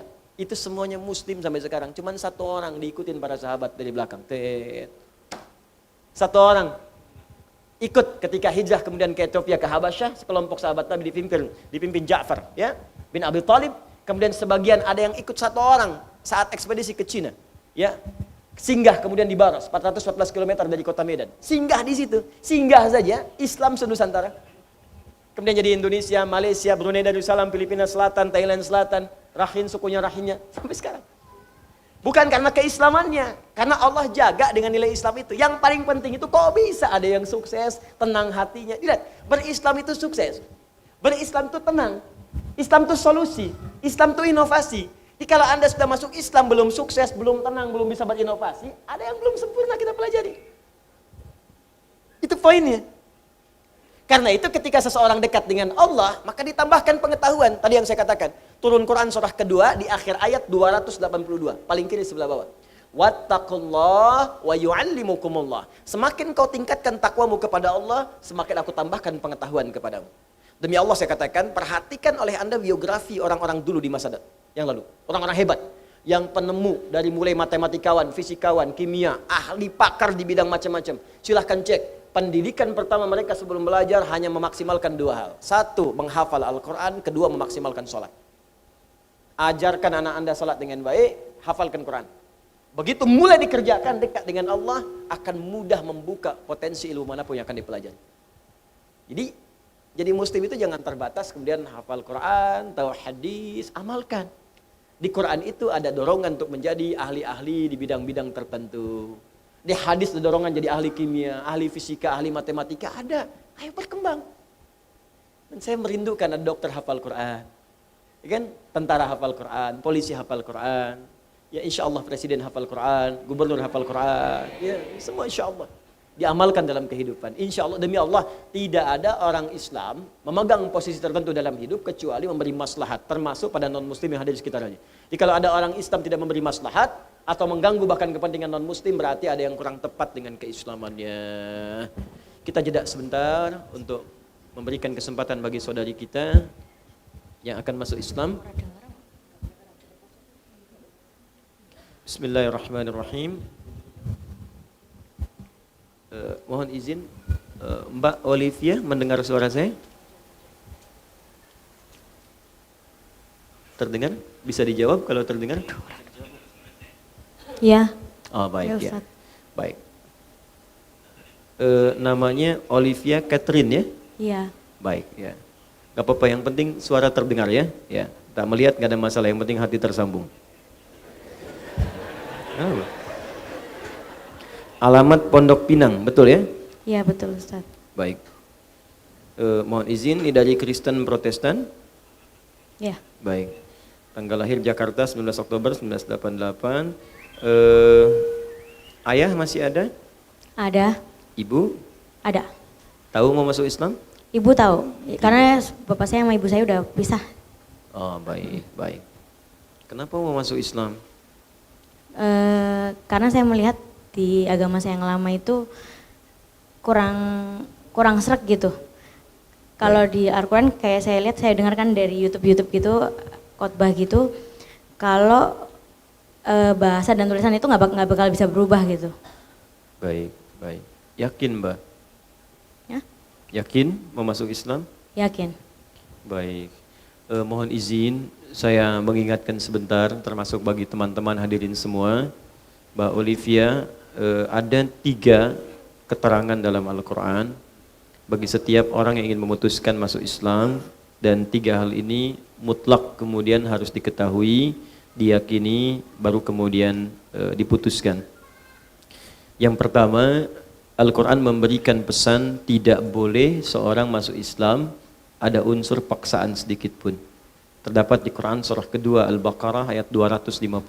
La ikraha fid din, tidak boleh ada paksaan bagi seseorang yang masuk ke dalam ad-din atau menunaikan amalan-amalan dalam ad-din. Yang dimaksud ad-din di sini Islam, Quran surah ketiga ayat 19. Inna ad-dina 'indallahil Islam. Karena itu saya ingin memastikan kata Al-Quran, masuk Islam harus ada kesadaran yang paling dalam dari hati, tidak boleh ada unsur paksaan, baik lembut ataupun kasar. Baik Mbak Olivia, ada yang paksa untuk masuk Islam? Nggak ada. Yakin? Yakin. Baik ya, itu lihat CCTV di situ, barangkali ada wajah-wajah yang pernah memaksa, tidak ada? Tidak ya, tolong Bapak Ibu saksikan ya, bahwa beliau murni dari pribadinya ingin berislam. Dan yang kedua, mohon maaf, ya di Islam tentunya ada ibadah, seperti di kepercayaan lain ada ibadah, dan kalau sudah masuk Islam, kata Allah, ini wajib menunaikan ibadah itu, yang dengan ibadah itu diharapkan kita menjadi lebih baik. Ada sholat, ya, ada puasa, kemudian juga nanti kalau ada peluang, ada umrah, ada haji, yaitu ada di Quran surah kedua ayat 208. Ya ayyuhalladzina amanu dukhulu fis-silmi kafah. Hai orang-orang yang telah masuk Islam beriman, maka dengan imanmu itu kamu harus beribadah ya dengan kemampuan kamu secara menyeluruh. Mbak Olivia, yakin mau masuk Islam?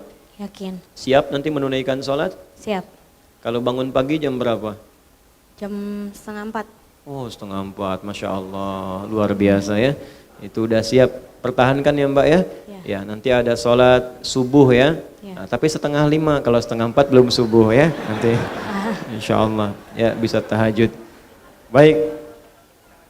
Yang ketiga, ini yang paling penting. Ibu agamanya apa? Kristen. Masih Kristen, baik. Ibu mengizinkan Mbak masuk Islam? Mengizinkan karena kebetulan kan suami memang muslim, jadi dibilang kalau imamnya kamu bisa bawa olive juga semakin membaik, kenapa enggak gitu. Baik, baik. Alhamdulillah. Sudah ya. Nah, ini ada ketentuan terakhir sebelum saya bantu untuk syahadatkan di Quran surah ke-31 Bapak Ibu ayat 14 sampai 15. Khususnya di ayat ke-15-nya, wa in jahadaka 'ala an tusyrika bi ma laysa laka bi 'ilmun fala tuti'huma wa shahibhuma fid dunya ma'rufa. Kata Allah, kalau kamu sudah berislam, kemudian dibawa oleh orang tua untuk dipaksa ikut kembali kepercayaan semula, kalian tolak dengan cara yang lembut. Tapi kalaupun sudah berislam, jangan putuskan hubungan kekeluargaan dan pergaulan dalam pergaulan dunia. Tetap berbuat baik kepada ibu ya. Kalaupun sudah masuk Islam, ada rizki bagi dengan suami, ada makanan antarkan, ada kelebihan suguhkan, dan tampilkan kepribadian Islam yang baik. Mudah-mudahan itu menjadi hidayah bagi ibunda insyaallah. Siap? Ya. Baik, saya akan bantu, ikuti saya. Mohon izin ucapkan dengan hati dan tolong pelan-pelan saja. Ya, jangan terburu-buru. Pelan-pelan ikuti dan mudah-mudahan dilancarkan insyaallah. Baik. Bismillah. Bismillahirrahmanirrahim. Ar-Rahim.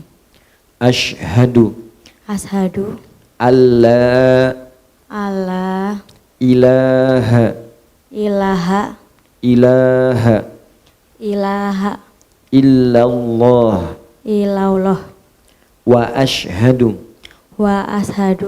anna Muhammadan Muhammadan Rasulullah. Saya bersaksi dengan sesungguhnya bahwa tidak ada Tuhan yang layak disembah dan dipertuhankan kecuali hanya Allah. Dan saya bersaksi dengan sesungguhnya bahwa Nabi Muhammad adalah utusan Allah yang terakhir. Alhamdulillahi Rabbil Alamin. Rahmanir Rahim Maliki Yawmiddin. Iyyaka na'budu wa iyyaka nasta'in. Ihdinas siratal mustaqim. Siratal ladzina an'amta 'alaihim ghairil maghdubi 'alaihim waladdallin. Allahumma salli wa sallim wa barik ala rasulika al-karim nabiyyika nabiy sayyidina Muhammadin wa ala alihi wa sahbihi ajma'in. Allahumma inna nas'aluka khairan ma sa'alaka rasuluka al-mustafa nabiyyuna Muhammad sallallahu alaihi wasallam wa na'udzubika min kulli ma sta'adha bika anhu rasuluka al-mustafa nabiyyuna Muhammad sallallahu alaihi wasallam. Ya Allah, kami bermohon kepadamu segala kebaikan yang pernah dipermohonkan oleh Rasulullah Muhammad SAW, dan kami berlindung dari segala keburukan yang pernah diperlindungkan kepadamu oleh Rasulullah Muhammad SAW. Allahumma inna nas'aluka al-huda wa tuqa wal afafa wal ghina wal maghfirah khasatan ya Allah li ukhtina Olivia Catherine. Allahumma taqabbal minha syahadataha wa taqabbal minha islamaha wa fiqha ya Allah tuala hayatiha. Ya Allah, kami bermohon kepadamu ketakwaan yang tinggi, keimanan yang kuat dan kedekatan denganmu. Khususnya kami mohonkan kepada saudari kami Olivia Catherine. Ya Allah, mohon terima syahadatnya, mohon terima keislamannya, bimbing ia selama hidupnya, yasirlah ya Allah fi jami'i hayatiha. Ya Allah, mudahkan semua urusan kehidupannya. Alhaqha ya Allah bis salihin ma'alladzina amta 'alaihim min nabiyyin was-siddiqin wasyuhada'i was-salihin wa hasuna ulaika rafiqa. Ya Allah, dekatkan dia dalam lingkungan orang-orang yang saleh, teman-teman yang baik, keluarga yang baik, dan mohon satukan ya Allah di kemudian hari dengan orang-orang terbaik bersama Rasulullah Muhammad sallallahu alaihi wasallam, para nabi, orang-orang saleh, orang-orang jujur dan kalangan para syuhada. Allahumma inna nakhusuka ya Allah Bu Eli Megawati, Allahumma hdiha ya Allah kama hadaita li bintiha. Ya Allah, kami khususkan kepada ibunda dari Olivia Eli Megawati. Allahumma seperti Engkau anugerahkan hidayah kepada putrinya, anugerahkan hidayah kepada ibundanya ya Arhamar Rahimin. Kuatkan ya Allah hatinya untuk bisa memeluk Islam bersyahadat. Ya Allah, tunjukkan kepadanya kekuatan dan kebenaran Islam. Ya Allah, anugerahkan ya Allah. Ya Allah, anugerahkan ya Allah. Ya Allah, anugerahkan ya Allah pertemuan kepada keluarga besar mereka di akhirat seperti Engkau telah pertemukan dan satukan mereka di dunia. Allahumma alhiqna ma'ahum ya arhamar rahim fi rahmatik. Ya Allah, seperti Engkau berikan anugerah kemuliaan kepada Olivia Catherine, anugerahkan pula ya Allah kemuliaan yang sama kepada kami. Hamba-hambamu, anugerahkan rahmatmu kepada kami. Rabbana atina fid dunya hasanah wa fil akhirati hasanah wa qina adzabannar. Bi fadlika subhana rabbika rabbil izzati amma yasifun wa salamun alal mursalin walhamdulillahi rabbil alamin. Selamat ya Bang Olivia sudah masuk Islam.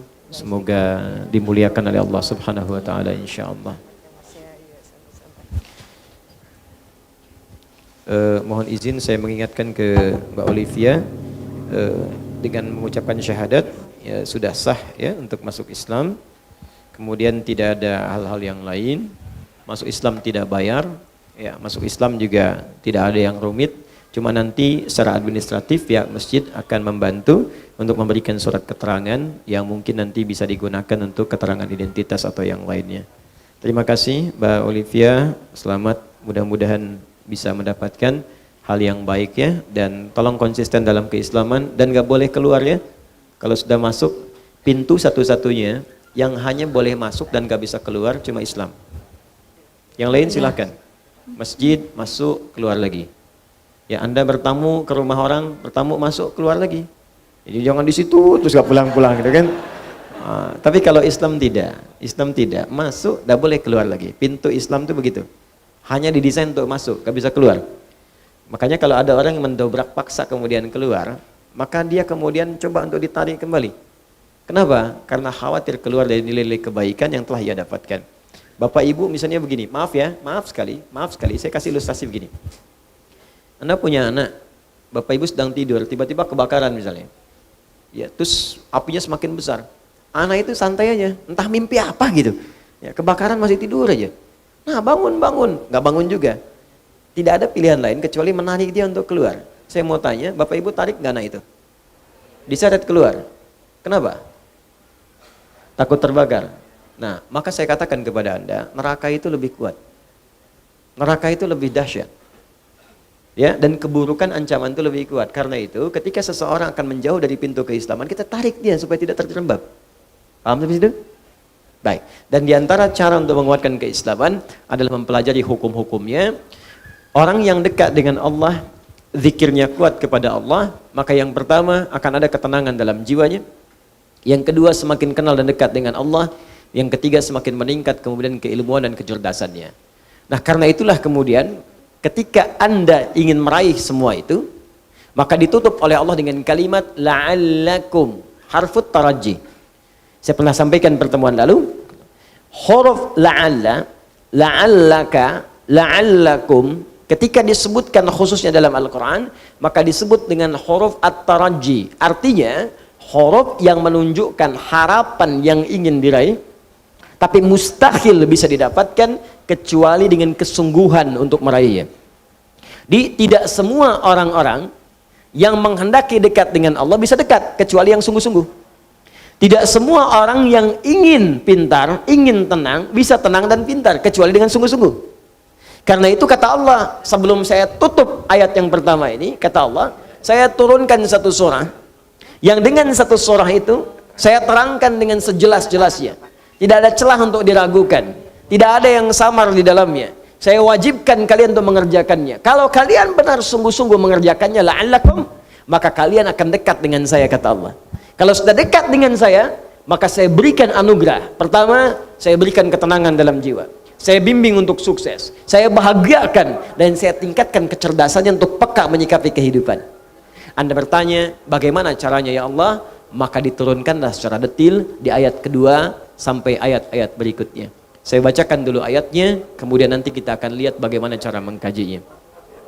Az-zaniyatu waz-zani fajlidu kulla wahidin minhuma mi'ata jaldah wa la ta'khudhukum bihima ra'fatun fi dinillah in kuntum tu'minuna billahi wal yawmil akhir wal yashhad 'adzabahuma ta'ifatun minal mu'minin. Ayat yang kedua saya bacakan cepat dulu, fokus baik-baik Bapak Ibu sekalian. Masih ingat yang tadi saya sampaikan? Zikir itu secara umum bentuknya ada dua. Kalau bukan perintah, apa namanya? Larangan. Perintah seperti sholat, zakat, puasa, baca Al-Quran, umrah, haji, perintah. Ada yang kedua, bentuknya larangan. Nah, di ayat yang kedua ini kita diajarkan oleh Allah zikir dalam bentuk meninggalkan larangan-larangan Allah Subhanahu wa taala. Larangan yang pertama yang disampaikan langsung oleh Allah, pertama, jika Anda ingin dekat dengan Allah, tidak terganggu pikiran dalam kehidupan, di kecerdasan tetap terjaga, hati tetap tenang, kesuksesan bisa diraih, maka yang pertama kata Allah, tinggalkan jauhi zina. Saya ulang, tinggalkan jauhi apa? Zina. Larangan yang pertama, larangan untuk menjauhi dan meninggalkan dan atau meninggalkan zina.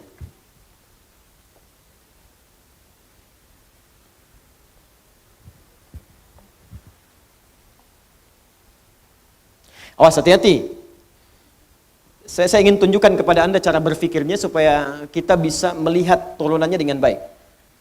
Di formulasinya begini. Lihat sini ya, lihat.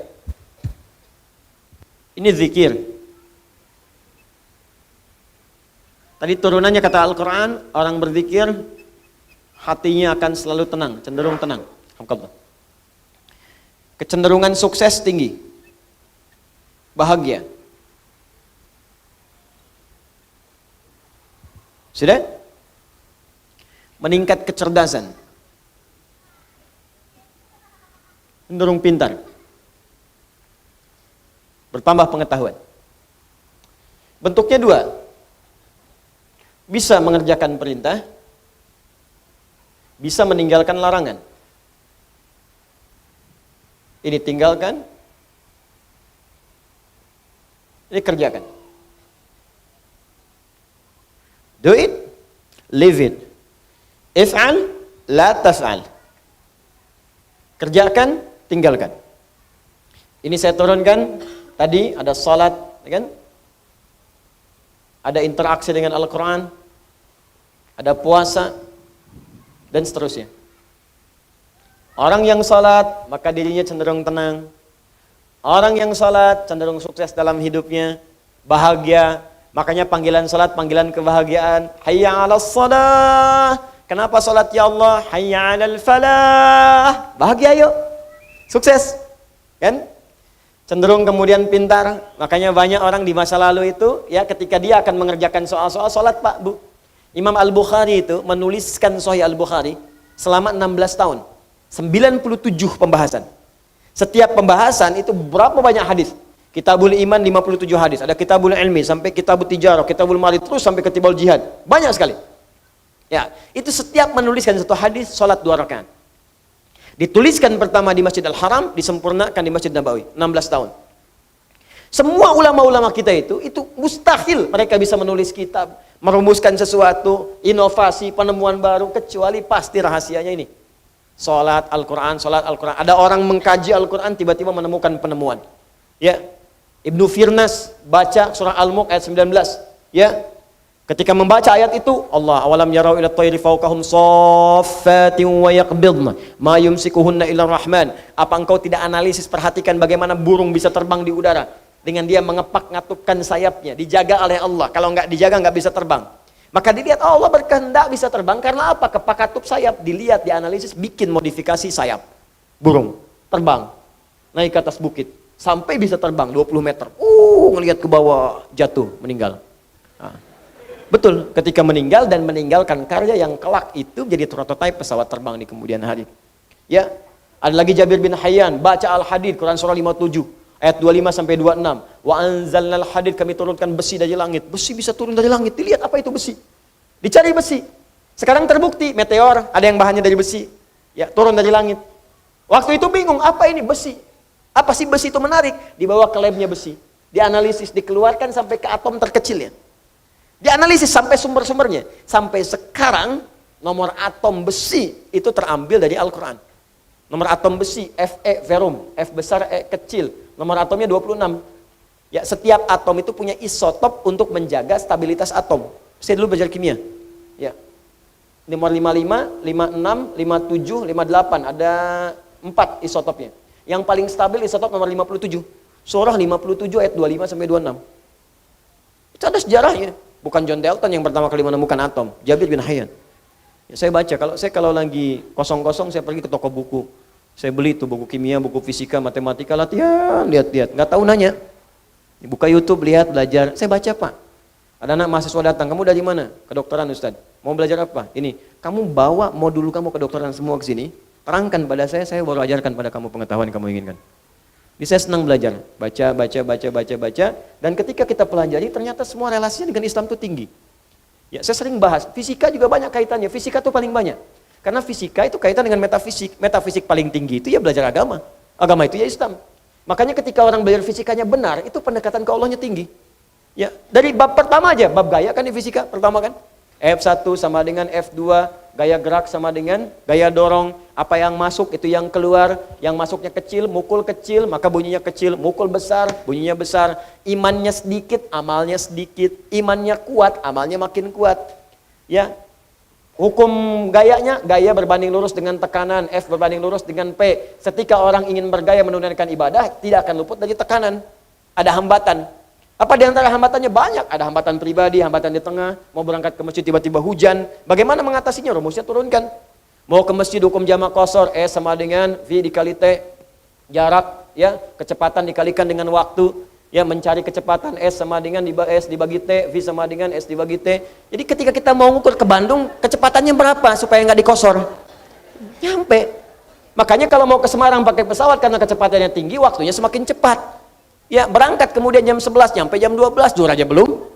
Apa yang mau dikosor? Jelas kan? Ini kita belajar tuh begini, ditarik ke akhlak, nyambung. Akhlak, F, gaya berbanding lurus dengan tekanan, hukum Pascalnya. Gaya berbanding lurus dengan tekanan, semakin banyak gaya, semakin tertekan. Akhlak. Banyak pokoknya. Oh, pokoknya indah deh, kalau belajarnya benar tuh enak. Di fisika tuh nggak berhenti di kampus, di kuliahan, dibawa ke masjid, masih diterapkan fisika. Ya, hukum hambatan, gaya ohom macam-macam, enak pokoknya kelihatannya. Di Thomas Alva Edison itu kalau baca surat An-Nur aja, ayat 35, udah selesai itu, nggak akan sampai 1000 kali bikin bohlam.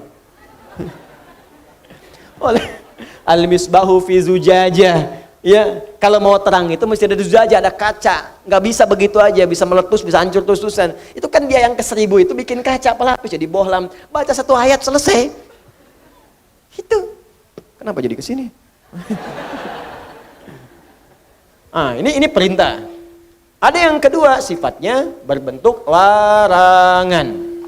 Apa namanya? Larangan. Ini tenang, ini sukses, ini bahagia. Jadi ada yang sifatnya larangan.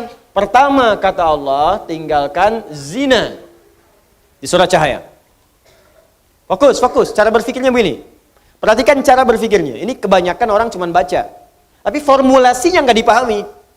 Sehingga parameter tingkat keberhasilan mengkaji ayatnya itu nggak muncul. Cuma jadi pengetahuan tersimpan di pikiran kita, amalnya nggak ada.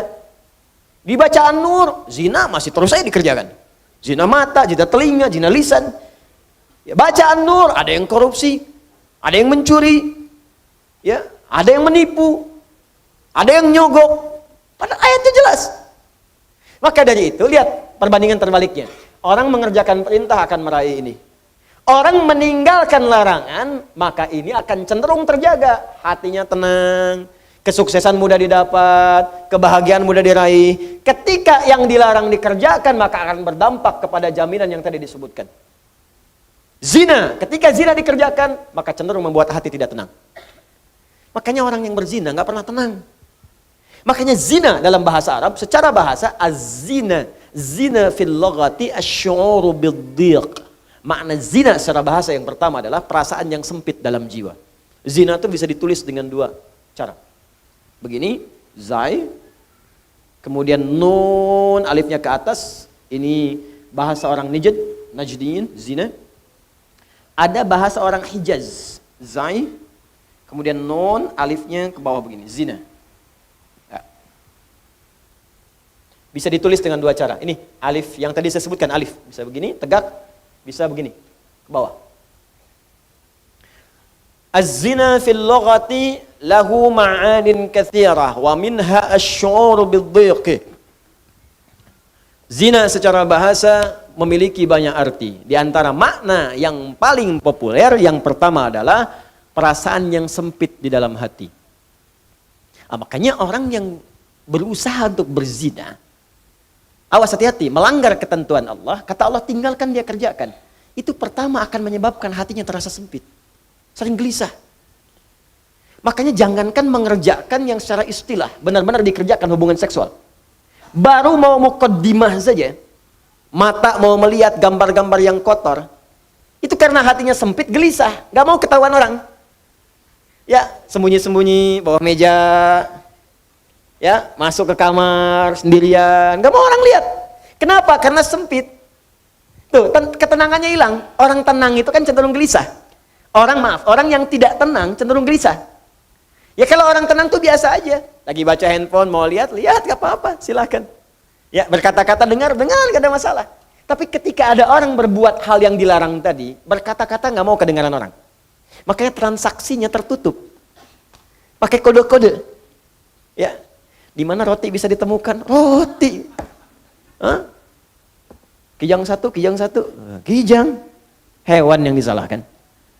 Cek. Makanya kata-katanya cenderung diarahkan kepada yang lain. Kupu-kupu malam, kupu-kupu. Tuh. Buaya darat, buaya aja nggak ada yang begitu. Ya, coba lihat kehidupan buaya. Iya, ada buaya yang berzina. Ya, buaya emang hidupnya begitu. Ya, yang bayangkan. Jadi saya mau katakan, orang yang melanggar ketentuan ini pasti hatinya gelisah. Awas, suami yang mencoba, pria yang mencoba kemudian bergaul di luar hal yang dibenarkan dan mencoba untuk berzina, pasti akan gelisah hidupnya. Puncaknya apa? Kesuksesan akan berpengaruh. Betapa banyak karir hancur gara-gara kemudian perbuatan ini. Ya, betapa banyak kebahagiaan hilang, hancur rumah tangga, berpisah kemudian, anak-anak kemudian jadi terlantar. Makanya mikir dulu, kalau ada orang sudah berumah tangga, ada anak, berpikir untuk berbuat yang ini, mikir anak-anak Anda, kasihan. Apa Anda tega kemudian dia diolok-olok di sekolahnya? Bapak kamu pezina ya? Ibu kamu selingkuh ya? Itu anak Anda mau berbicara seperti apa? Dia masih kecil. Butuh perhatian yang dalam. Makanya orang yang berbuat hal yang seperti ini, pasti pertama akan terganggu kemudian ketenangan jiwanya. Kesuksesannya akan berpengaruh. Kebahagiaannya akan sirna. Dan yang paling dahsyat adalah, biasanya, ini akan fatal, berpengaruh kepada kecerdasan dan yang lainnya. Ya, bisa kecerdasan kepada otaknya, intelektual, bisa kecerdasan pada emosinya. Banyak kok Ustadz, orang yang zina pintar otaknya, tapi emosinya tidak ada. Untuk apa pintar otaknya dan emosi tidak terkendali? Banyak orang tak mampu mengendalikan emosinya sehingga kepintarannya menghasilkan mafsadat yang lebih luas lagi. Pintar bikin senjata digunakan untuk bunuh orang. Pintar pakai teknologi digunakan untuk menipu orang lain, merusak dan sebagainya. Maka apa manfaat dari kepintarannya? Tidak ada. Ya. Nah, sekarang pertanyaannya, apa yang dimaksud dengan zina secara istilah? Ada berapa jenis zina? Bagaimana kita bisa menjauhi zina kalau tidak tahu jenis-jenisnya? Itu kita akan bahas insya Allah di pertemuan berikutnya. Ya, waktunya habis Joni. Ya, kita nyambung lagi. Insya Allah kita bahas di pertemuan berikutnya. Hanya saya ini mohon maaf Bapak Ibu sekalian, saya harus mengatur secara baik karena memang jadwalnya ini agak lebih meluas. Alhamdulillah, bersyukur pada Allah, kita belajar sama-sama, kami diterima dengan baik, termasuk di luar ada kepercayaan, saya diundang juga beberapa untuk memberikan ceramah di luar negeri beberapa tempat. Al-Azhar juga mengundang kami, nanti Maret saya ke Al-Azhar, memberikan kuliah umum di sana, bertemu Syekh Al-Azhar. Di Sudan saya diundang. Tahun ini alhamdulillah kami menerima 4 honoris causa di 2019. Kemarin di Istanbul itu sebetulnya dapat dari Astrolab. Kemudian saya ada masukan kampusnya bermasalah. Lalu saya ditelepon sama salah satu profesor yang beliau dekat juga ke atas, saya tidak sebut nama ya, gak enak. Kemudian dipindahkan ke Ankara dan akan disambut di sana, cuman karena jadwal tidak memungkinkan, saya bilang nanti di-arrange kembali. Kemudian yang kedua kami dahulukan, itu sebetulnya yang diberikan di Istanbul kemarin, yang kedua yang kami peroleh di Amerika. Di saya bulan ini akan ke Amerika, salah satu agendanya Mu'tamar, yang keduanya menerima honoris causa di Passion International University. Nah itu kemudian karena visa belum keluar, jadi cabang yang di Istanbul itu dialihkan dan memberikan kemarin. Alhamdulillah kita dapatkan di sifat dakwah yang moderat. Jadi kalau saya dapat dari Amerika seorang dai yang moderat, di Indonesia ada yang disebut radikal, berarti dia belum minum susu tuh. Ya. Ya. Dan di Sudan insya Allah kita akan terima di 2 bidang, di Al-Quran dan Bahasa Arab, dari Jamiat Om Durman dan Tajul Hafidhin. Nah karena ada aturan itu, mungkin Bapak Ibu sekalian, di An-Nur ini akan ada penyesuaian, mungkin di sini tahun ini menjadi pertemuan yang terakhir. Ya. Kita mulai lagi tahun depan. Ini terakhir kan? Ya, 2019 kan tahun depan, bulan depan kan udah 2020 kan? Ya, jadi tahun ini terakhir. Saya mau mohon maaf jika ada hal-hal yang kurang berkenan, yang tentunya banyak salah. Kalau salahnya di pengetahuan, gampang tinggalkan apa yang saya sampaikan. Cari pendapat ustaz yang lebih baik. Ya, kemudian jika ada yang benar silahkan dari amalkan, itu petunjuk Allah Subhanahu wa taala. Nah, kalau salahnya dari sikap, akhlak, adab, mohon saya dimaafkan. Dan semua yang dari Anda pun yang Anda duga salah, saya pun maafkan insyaallah Subhanahu wa ta'ala. Saya kira itu yang saya sampaikan. Ada orang yang datang ke sini, sengaja di sini saja katanya dan minta dijawab. Saya mohon izin nih karena saya jam 10 ada di tempat lain yang harus saya isi. Ini akan saya pegang, kemudian saya akan ambil edisi khusus. Nanti yang bertanya, yang titip ke masjid ini, nanti insyaallah silahkan buka di YouTube Adi Hidayat Official. Insya Allah saya coba usahakan besok ini. Jadi begitu saya selesai ta'lim, saya coba buka, saya jawab. Nanti insya Allah jawabannya ditayangkan langsung. Dan Bapak Ibu bisa lihat dari yang bertanya ini. Ya, sepakat insya Allah? Ya, sepakat tidak sepakat, ikuti aja ya. Gitu. Karena waktunya harus disepakati gitu. Nah terakhir, ini yang lebih penting. Catat tanggalnya. Tolong dicatat dengan baik. Catat dengan baik. Tanggal 15 Desember. 15 Desember. 18 Rabiul Akhir ya, 1441 Hijrah, 15 Desember 2019. Bertempat di Islamic Center, Koja, Jakarta Utara. Saya ulang. Tanggal berapa? 15 Desember 2019 bertempat di Islamic Center Koja, Jakarta Utara. Insya Allah kita akan menyelenggarakan karantina akbar. Sehari bersama Al-Quran. Di situ insya Allah akan diajarkan bagaimana menghafal Al-Quran 30 juz 30 hari. Untuk semua kalangan. Biasanya kami ajarkan ini di karantina terbatas. Alhamdulillah kami telah rumuskan. Jadi ada nanti bisa dibawa metodenya. Bapak Ibu bisa menghafalkan di rumah. Bisa di flatnya, bisa di mana. Nanti kita ajarkan pada saat itu. Di saat itu saya akan perkenalkan penghafal Quran yang sudah ikut karantina selama 30 hari. Yang mereka menghafal 30 juz. Ada yang hafal 15 hari, 18 hari, 22 hari. Dan di situ akan ada wisuda. Ya, insya Allah akan kedatangan juga ya tokoh-tokoh ahli Quran, ada ulama-ulama, ada dubas-dubas juga, ya, dan teman-teman insya Allah se-Indonesia dan juga ada yang dari luar negeri. Ya, silahkan Anda bergabung. Ini momen hanya setahun sekali. Jadi kalau Anda ada waktu, catat tanggalnya. Tanggal berapa? 15 Desember ya 2019. Tempatnya di mana? Baik. Waktunya jam berapa? Belum. Ya. Waktunya dari jam 8 pagi sampai dengan zuhur. Saya ulang ya, dari jam 8 pagi sampai dengan zuhur. Ya. Anda kalau ingin datang jam 2, boleh. Cuman acara sudah selesai. Jadi jam 8 sampai dengan jam ya zuhur ya. Kurang lebih sekitar jam setengah 12 sampai jam 12. Baik, saya kira itu saja. Terima kasih untuk Bapak Ibu sekalian. Kita akhiri dengan doa kifaratul majlis. Subhanakallahumma wa bihamdika asyhadu an la ilaha illa anta astaghfiruka wa atubu ilaik. Allahumma taqabbal minna innaka antas samiul alim wa tub alaina innaka antat tawwabur rahim. Rabbana atina fid dunya hasanah fil akhirati hasanah wa qina adzabannar. Sallallahu ala rasulikal karim nabiyikal amin nabiyina Muhammad sallallahu alaihi wasallam wa akhiru da'wana alhamdulillahi rabbil alamin. Thumma assalamu alaikum warahmatullahi wabarakatuh.